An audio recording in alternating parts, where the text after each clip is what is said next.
দর্শক, আমরা এই মুহূর্তে সরাসরি যুক্ত আছি ন্যাশনাল মেডিকেল থেকে। এখানে জগন্নাথ বিশ্ববিদ্যালয়ের ছাত্র দলের যুগ্ম আহ্বায়ক হাসিবুর রহমান খান কিছুক্ষণ আগে মারা গিয়েছে। আমরা যতদূর জানতে পেরেছি যে সে তার দলের নেতাকর্মীদের সঙ্গে ছিলেন এবং হুট করে অসুস্থতা বোধ করলে তাকে ন্যাশনাল মেডিকেলে নিয়ে আসা হয় এবং ন্যাশনাল মেডিকেলে নিয়ে আসার পরেই সে চিকিৎসক তাকে মৃত ঘোষণা করে। আমরা চিকিৎসকের সাথে কথা বলেছি, তিনি আমাদেরকে যেমনটি জানিয়েছেন যে এটি একটি হার্ট অ্যাটাকের কারণে তিনি মৃত্যুবরণ করতে পারেন। এখানে আমরা দেখতে পাচ্ছি যে জগন্নাথ বিশ্ববিদ্যালয়ের ছাত্রদলের আহ্বায়ক এবং সদস্য সচিবকে আমরা এখানে দেখতে পেয়েছি। আমরা দেখতে পেয়েছি যে ছাত্রদলের সদস্য সচিব এখানে বসে আছেন। জগন্নাথ বিশ্ববিদ্যালয় এবং ছাত্রদলের বিভিন্ন নেতাকর্মীরা এখানে উপস্থিত হয়েছেন।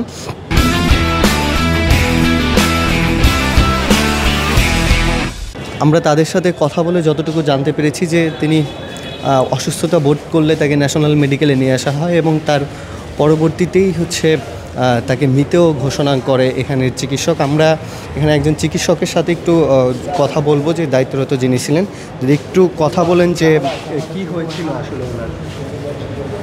আমাদের এখানে তো ওনারা নিয়ে আসছে, তখনকারে রেসপন্সিবিলিটি একটু ছিল, কিন্তু পরবর্তীতে যখনকার আমরা ইসিজি করছি তখনকারে ইসিজি সম্পূর্ণ প্লেন আসছে, ঠিক আছে।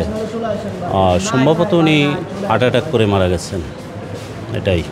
আর কি কোনো কারণ আপনারা সন্দেহ করছেন? না, অন্য কোনো কারণ দেখা যাচ্ছে না ওনার ভিতরে। আপনার নাম এবং পরিচয়?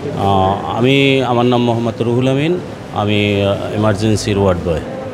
দর্শক, যেমনটি শুনছিলেন যে চিকিৎসকের কাছ থেকে যে হার্ট অ্যাটাকের কারণে তার মৃত্যু হয়েছে, এখানে তার একজন সহকর্মী রয়েছে, যদিও কথা বলার অবস্থায় কেউ নেই। আমরা তারপরে একটু চেষ্টা করব যে তাদের সাথে কথা বলতে। ভাই, যদি একটু বলেন যে ওনার নাম এবং ওর নাম হাসিব ও জগন্নাথ বিশ্ববিদ্যালয়ের ছাত্রদলের যুগ্ম আহ্বায়ক, তুখোর মেধাবী ছাত্র এবং পরিশ্রমী। জুলাই আগস্ট গণ অভ্যুত্থানে ব্যাপক শ্রম দিয়েছে। মিরপুর 10-এ সমন্বয়ক হিসেবে ছিল। দেশের জন্য, মানুষের জন্য সবসময় করার একটা ইচ্ছা ছিল। ছাত্র সংসদ নির্বাচনেও তার একটা প্রত্যাশা ছিল। আমার খুবই কাছের ছোটো ভাই, খুব প্রাণপ্রিয় ছোটো ভাই এবং আমার ভোলার ছোটো ভাই।